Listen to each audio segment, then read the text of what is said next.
Bonjour les amis, bienvenue, un petit instant, bienvenue donc dans notre nouvelle émission Remettons les pendules à l'heure du 2 mars 2025.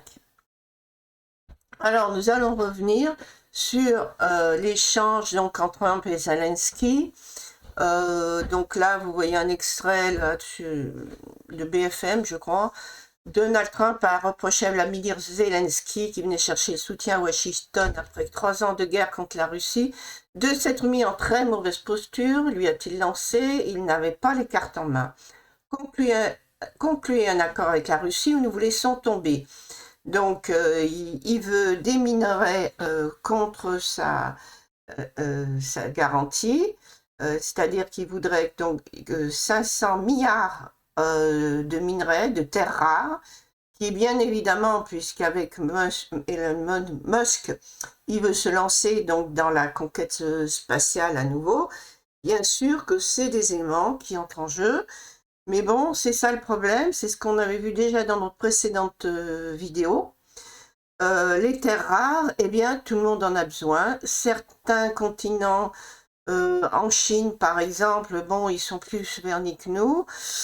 On en a dans, je veux dire, mais en Europe, par contre, pour ce qui est de la France, par exemple, ben nous, on est très pauvres, hein, on n'a rien.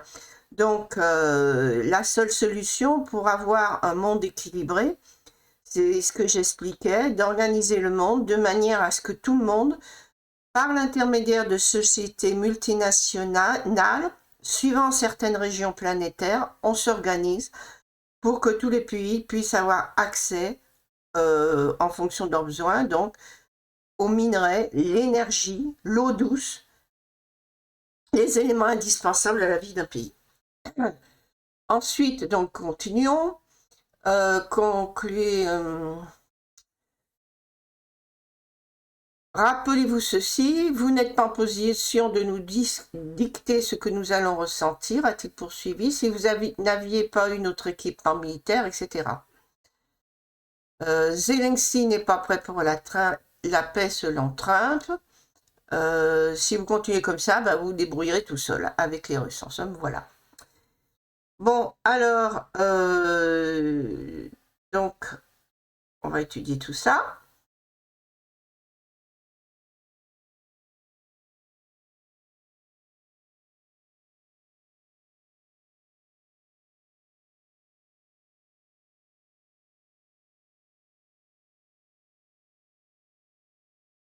Alors, je fais un petit aparté. Vous voyez, San Francisco, en proie à une crise opioïde, tout le monde a vu ces images avec des drogués d'un peu tous les côtés.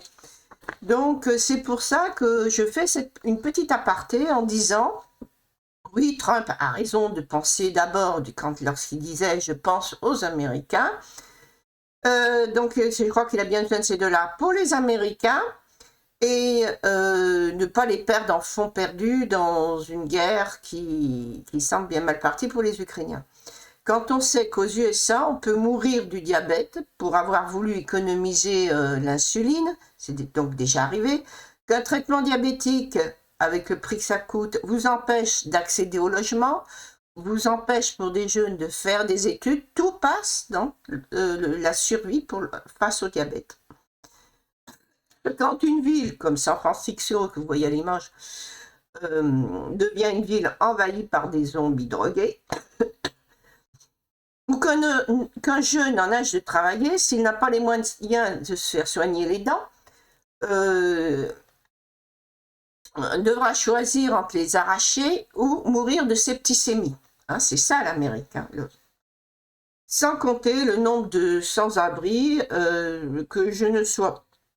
bien que je ne sois pas sûre que Trump veuille faire des investissements dans le social afin de permettre à certains Américains de ne pas couler complètement, d'être exploitables pour le monde du travail. Parce que c'est ça, vous perdez une force de travail quand vous ne permettez pas à des gens de soigner un simple problème dentaire qui peut dégénérer en septicémie.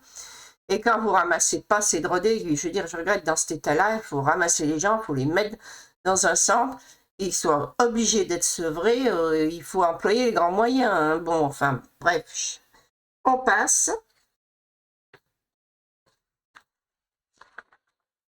Et bien entendu, il faut le moral, et quand Trump dit ben, il faut relancer la croissance, tout ça, effectivement, ça passe par le monde du travail, l'équilibre social, ça, on le sait.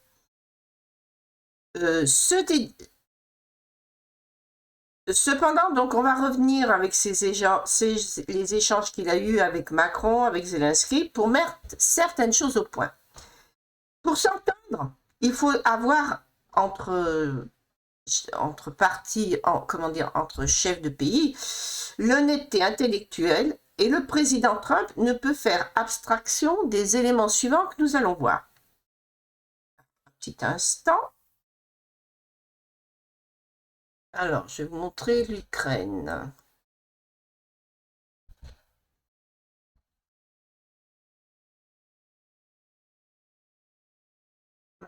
Ah, j'ai perdu.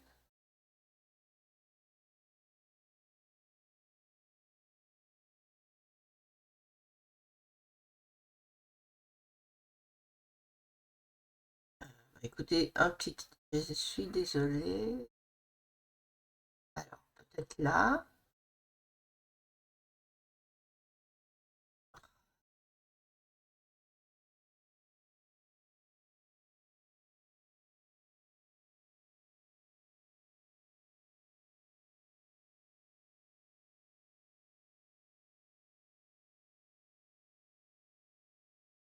Un petit instant.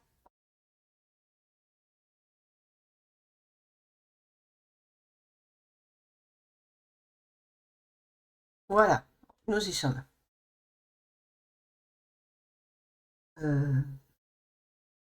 Donc, ouais, c'est pas très bien centré. Vous voyez donc là, vous avez en assuré là, les partis qui sont pris par les Russes actuellement. Vous avez en vert, ce doit être, vous voyez, 1940. Donc, c'est des territoires cédés, je crois, par l'Ukraine. Et vous avez là, dans la partie marron, toute la partie polonaise, donc, a été cédée à l'URSS et donc actuellement donc à l'Ukraine. Et puis en rose, bon, bah, c'est des parties donc cédées par l'Ukraine à ses voisins, c'est-à-dire la Russie. Et là, en fait, non, en vert, ce sont les parties cédées à l'Ukraine par la Roumanie et oui, par la Roumanie en vert, voilà. Et en rose, donc, c'est ce que l'Ukraine a cédé. Mais on voit qu'il y a une partie très importante de la Pologne qui a été amputée au bénéfice donc de l'Ukraine. Alors on va revenir sur cette histoire-là. Parce que tout ça, ça nous ramène à la fin de la Seconde Guerre mondiale.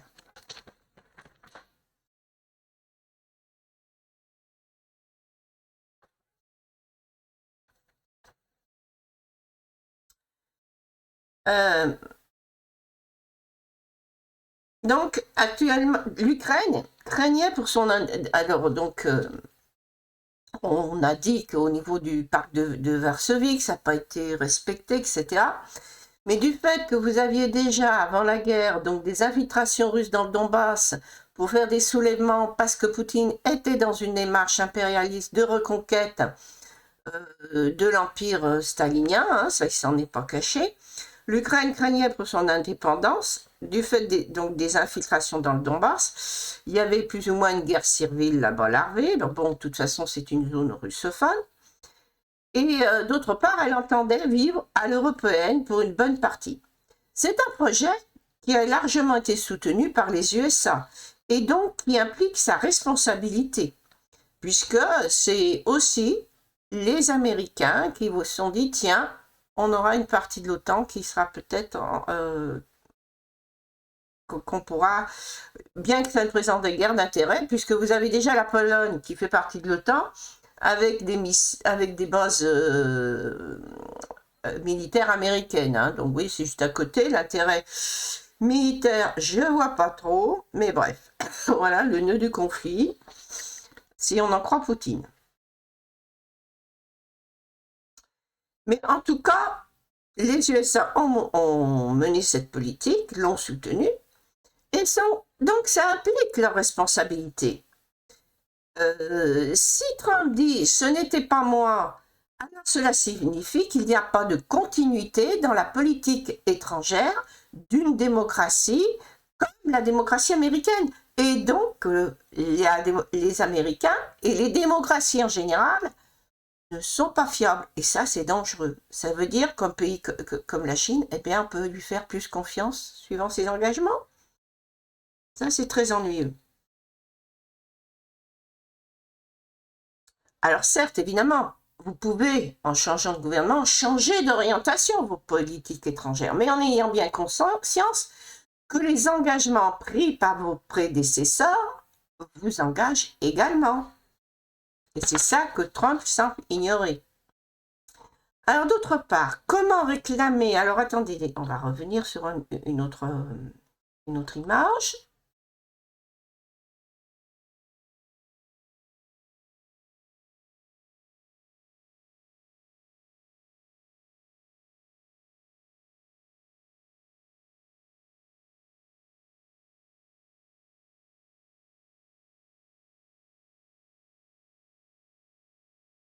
Alors, vous voyez dans ce titre-là, c'est pourquoi Donald Trump s'intéresse-t-il autant aux minerais ukrainiens?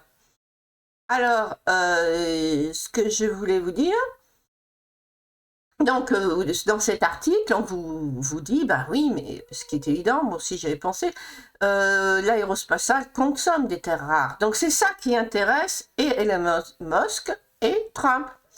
Mais lorsqu'il réclame 500 milliards en minerais, un pays qu'un accord va laisser amputer d'une bonne partie de son territoire, qui s'est engagé dans cette guerre tout de même en étant encouragé par les États-Unis, qui doit se reconstruire pour avoir supporté le poids de la guerre donc sur son territoire, alors qu'après-guerre, en 1945, l'Europe, justement par le plan Marshall, a été aidée à se reconstruire. Alors on ne va pas les aider, on va les ruiner. Surtout que par contre, les frais des Européens, eux, sont supérieurs à ceux des USA pour ce qui est des frais engagés dans la guerre, hein, pour les équipements, pour tout ce que vous voulez.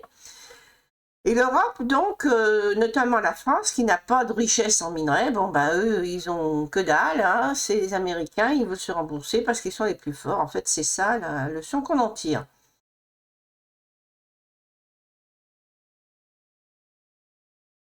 Par contre, aux Européens, on va leur laisser le poids de la reconstruction, le poids de l'entretien du sarcophage de Tchernobyl, le poids financier d'une protection armée, plus ou moins illusoire si les Américains ne sont pas derrière, évidemment. La vérité, c'est que Trump entend voir l'Ukraine revenir dans le giron de la Russie. Moi, je me demande si c'est pas ça. On peut s'interroger. Or, pour rappel, la politique impérialiste de Poutine n'est que la reprise de la politique qui avait été menée par Staline. C'est la réplique de la politique stalinienne. On va faire un petit rappel. Yalta, vous savez, c'est la grande conférence des alliés d'après-guerre, auquel la France n'était pas invitée. Il y avait les Anglais, il n'y avait pas les Polonais, qui pourtant étaient les premiers à avoir fait barrage à l'Allemagne nazie en 1939. Ne l'oublions pas. Et qu'ils l'avaient payé très cher. Non, eux, ils ont été oubliés. Et ils n'ont jamais collaboré, quoi que ce soit. La Russie, elle, était dans le camp des vainqueurs, certes, mais on oublie qu'elle ait rejoint ce camp des Alliés en se défendant elle-même contre l'invasion allemande. Et le coût en vie humaine, donc, effectivement, avait été élevé. Mais en 1939, la Russie avait signé un pacte de non-agression avec l'Allemagne nazie. Mais en fait, de non-agression, ça c'était plutôt de la collaboration, puisque quand la Pologne a été agressée par l'Allemagne, la Russie s'est empressée d'attaquer la Pologne par l'Est. et les terres polonaises qu'elle a prises. On aurait pu dire que c'était pour empêcher que les Allemands avancent. Non, elle les a bien gardées.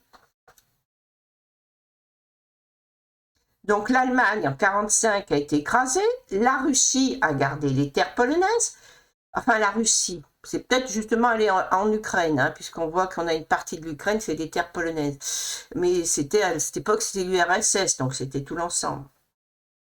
Et en compensation, la Pologne, elle, a reçu des terres frontalières allemandes, mais comme la Pologne a été de force, de toute façon, inféodée à la Russie, ça revenait à faire un cadeau à la Russie. Hein.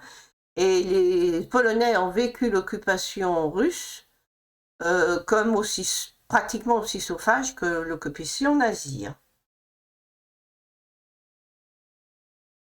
Donc c'est cette politique hein, impérialiste que Poutine semble vouloir ressusciter hein, aussi. Hein.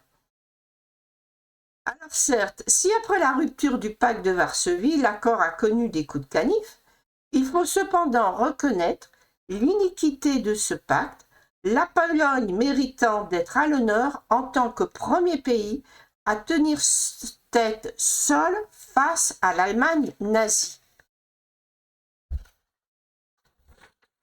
Alors, on va revoir la carte de l'Ukraine.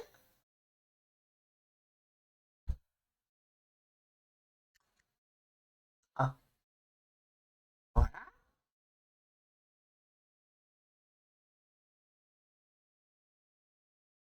Notre carte de l'Ukraine. Donc, vous voyez en furet la parité prise par les Russes et en marron clair, là, c'est la parité qui avait été prise sur la Pologne par l'Ukraine. Donc, vous voyez que c'est en fait...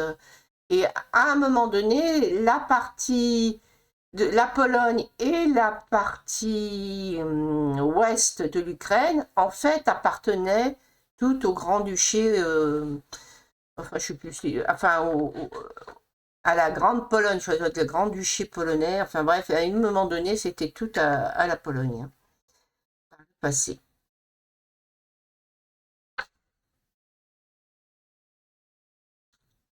Alors, moi, voilà ce que je dis.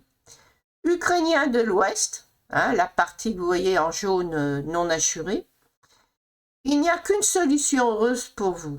L'abandon, malheureusement, de la Crimée et des terres du Donbass russophones, à condition que les minerais du Donbass servent à dédommager les USA. N'oublions pas que le faiseur de guerre, c'est Poutine, hein, puisque Trump exige d'être remboursé, il s'adresse à Poutine, qui est la région où il y a le plus de terres rares. Hein. La fédération de... Il faut créer... le reste donc de l'Ukraine, en jaune clair, doit faire une fédération avec la Pologne, reconstituer une grande Pologne, hein, puisque ils ont ethniquement, les Ukrainiens de ce côté-là sont proches à la fois des Tchèques et comment dire, des Polonais. Ils partagent tout de même une bonne partie du même sang, pour beaucoup d'entre eux. Et les Polonais les ont accueillis en frères, hein, pour se mettre à l'abri de l'invasion russe. Donc, le plus gros contingent ukrainien a été accueilli par les Polonais. La Russie doit continuer à payer pour le sarcophage de Tchernobyl, hein, parce que c'est... N'oublions pas tout de même tous les torts que la Russie a causés à l'Ukraine. Il y a eu d'abord le phénomène là, de la grande famine, hein, où vous avez eu pour un génocide ukrainien par la famine, par la destruction des semences, la privation de ce pays qui était riche. Ils ont trouvé moyen de les faire crever de faim. Hein, et ça c'était l'époque sous Lénine ou juste après la mort de Lénine. Enfin, c'était encore pas Staline. D'autre part, eh bien, Tchernobyl, qui en a payé le plus les frais, c'est les Ukrainiens. Et pourtant, c'était une centrale russe. Hein. Donc, encore une fois, et puis maintenant, ben, le sang versé ukrainien par la guerre qu'a déclenché Poutine. Donc, ces pauvres Ukrainiens, ils sont vraiment connus depuis donc, là, 3 grandes occasions de 3 grands massacres par les Russes.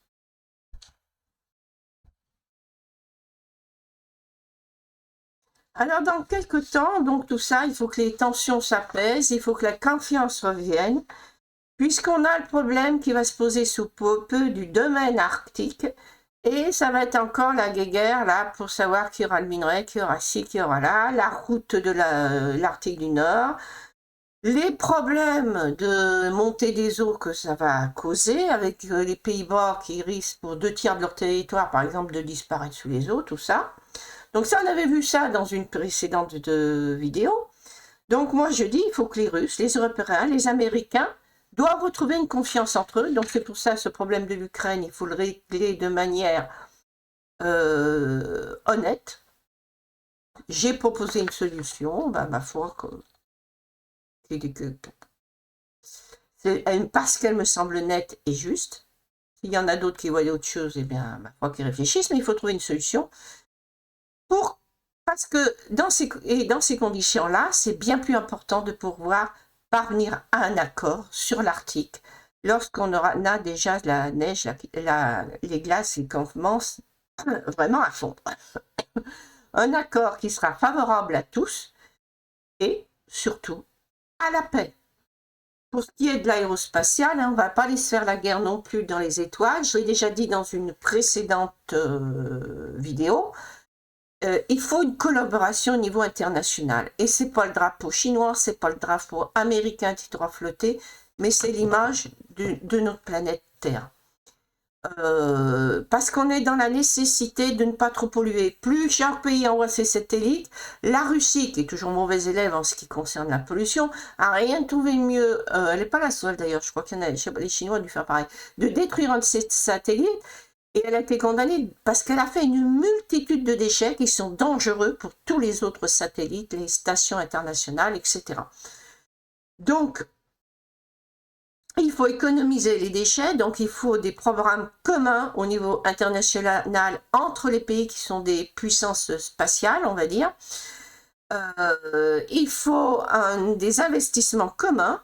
Et bien entendu, peut-être que ça permettra d'exploiter aussi des terres rares de l'espace, d'avoir des stations lunaires ou je ne sais quoi, d'exploiter des météorites ou quoi, et tous les pays actionnaires pourront bénéficier.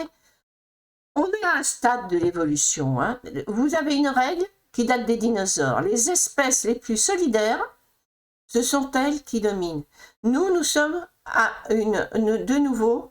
Effectivement, il faut respecter l'individualité parce que nous sommes des mammifères et c'est comme ça, les mammifères entre eux sont amenés à former des communautés différentes qui s'adaptent à leur territoire.